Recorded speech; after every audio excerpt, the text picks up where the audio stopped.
জাতীয় ভোক্তা অধিকার চুয়াডাঙ্গা জেলা কার্যালয়ের উদ্যোগে আজকে আমরা সাতগাড়ি মোড়ে এখানে চুয়াডাঙ্গা ভ্যানিলা ফুড প্রোডাক্ট একটা বেকারি মানে বিস্কুট উৎপাদন প্রতিষ্ঠানে আসছি।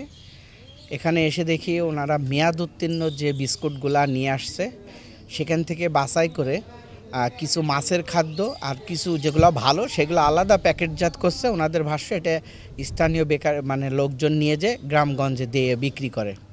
তো এটা মেয়াদ উত্তীর্ণ দেখা গেছে জানুয়ারি মাসে মেয়াদ উত্তীর্ণ, জানুয়ারি ফেব্রুয়ারি এপ্রিলও পর্যন্ত আছে। আর একটা হলো যে ওনাদের এখানে যে কেমিস্ট একজন নিয়োগ দিয়েছে কিন্তু তার কোনো কার্যক্রম নেই। এখানে যে প্রোডাক্টে যে উপাদানগুলো মিশানো হচ্ছে উনি জাস্ট নামে কেমিস্ট হিসেবে নিয়োগ আছে।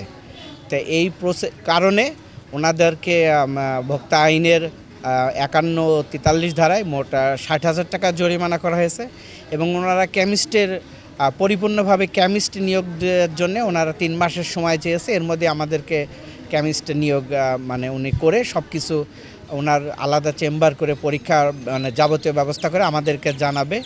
আর ওনার এখানে আরেকটা বিষয় ছিল যে বাইরের থেকে যে মেয়াদ উত্তীর্ণ প্রোডাক্ট এনে উনি যে কাজটা করছে আজকে থেকে এই প্রতিষ্ঠানের জন্য এখানে কোনো মেয়াদ উত্তীর্ণ প্রোডাক্ট ঢুকবে না। তাদের কাছ থেকে এই অঙ্গীকার আমরা নিয়েছি।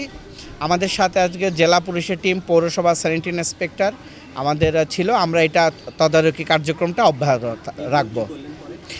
এই যে মেয়াদ উত্তীর্ণ যে প্রোডাক্টগুলো রয়েছে এগুলো আমরা এখানে যে আমাদের এখানে যে আবর্জনার জায়গা আছে আমরা এখানে ফেলে আমরা এটা ডিস্ট্রয় করলাম। এখানে 5-7 বস্তা এই বিস্কুটগুলো আমরা এখানে ধ্বংস করে দিলাম।